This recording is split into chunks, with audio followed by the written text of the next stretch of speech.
আসসালামু আলাইকুম। নবম শ্রেণীর শিক্ষার্থীরা, আশা করি তোমরা সবাই ভালো আছো। তো তোমরা এখন যে কোয়েশ্চেনটা দেখতে পাচ্ছ, এটা হচ্ছে পাঞ্জেরি গাইডের সিটকো যে অক্ষরবোটে যে নন্দন যে গাইডটা আছে, অক্ষরবোটে নন্দন বাংলা সেকেন্ড পেপার যে গাইডটা আছে, সেটা থেকে কোয়েশ্চেনটা করা। আমি গত ভিডিওর মধ্যে মনে করো আধুনিক যেইটা আছে, এই যে আমি তোমাদের দেখাই, এই যে এই ভিডিওটা আমি আপলোড দিছিলাম। তোমরা যারা দেখছো তারা তো জানোই।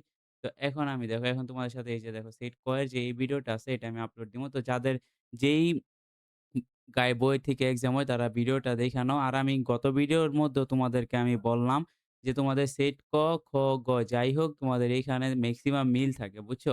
তো এবার দেখো, এটা হচ্ছে নন্দন পাঞ্জেরি গাইড, এটা মেইনলি পাঞ্জেরি গাইডের, এটার মধ্যে এমসিকিউ আছে, কোনো সমস্যা নেই। ভিডিওর মধ্যে এমসিকিউ তোমরা পাইবা। আর এটার পিডিএফ লিংক আমি পারলে ডিসক্রিপশন বক্সে অথবা কমেন্ট বক্সে লিংক দিয়ে দিব। তোমরা সেখান থেকে দিবা। আর তোমরা চাইলে আমার ফেসবুক পেজ আর চাইলে আমার টেলিগ্রামে যুক্ত হতে পারো। তো এগুলা তোমাদের পার্সোনাল ব্যাপার। আচ্ছা, যাই হোক, এখানে দেখো অনুচ্ছেদ আসছে এখানে কি, কি? আন্তর্জাতিক মাতৃভাষা দিবস আর সুন্দরবন। ঠিক আছে? ওকে, তো নেক্সটে আসো। তো নেক্সটে কি আছে দেখো। ঐতিহাসিক স্থানে ভ্রমণের অভিজ্ঞতা জানিয়ে বন্ধুকে একটা চিঠি লেখো। প্রশংসাপত্র চেয়ে তোমার বিদ্যালয়ের প্রধান শিক্ষকের নিকট একটা আবেদনপত্র লিখো। তো তোমরা যে যেটা পারো সেটা অ্যান্সার কইরা দিও। কোনো প্যারা নাই। তারপরে হচ্ছে সারাংশ। দেখো, এখানে তোমরা সারাংশ ভালোভাবে পড়বা। আর এখানে হচ্ছে ভাব সম্প্রসারণ। অন্যায় যে করে অন্যায় যে সহায় তব ঘৃণা যেন তারে তৃণদময় হয়। ঠিক আছে? তো এগুলা তোমরা ভালোভাবে পইড়া নিবা।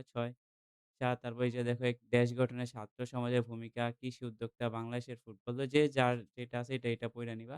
ঠিক আছে? তারপরে এই যে দেখো ক সেটের এই যে দেখো বাংলা ২য় পত্র, এখানে এমসিকিউ গুলা সুন্দরভাবে দেওয়া আছে। তোমরা এখান থেকে চাইলে স্ক্রিনশট নিতে পারো। আর যদি তুমি স্ক্রিনশট নিতে না চাও তাহলে পিডিএফ লিংক দেয়া থাকবে। তোমরা পিডিএফ লিংক থেকে এটা এটা তুমি নিয়ে নিও। ঠিক আছে? তো আশা করি তোমরা কোয়েশ্চেনটা সম্পূর্ণ বুঝতে পারছো। যারা এখনো আমার চ্যানেলটি সাবস্ক্রাইব করো নাই তারা তাড়াতাড়ি সাবস্ক্রাইব করে দিও। আল্লাহ হাফেজ।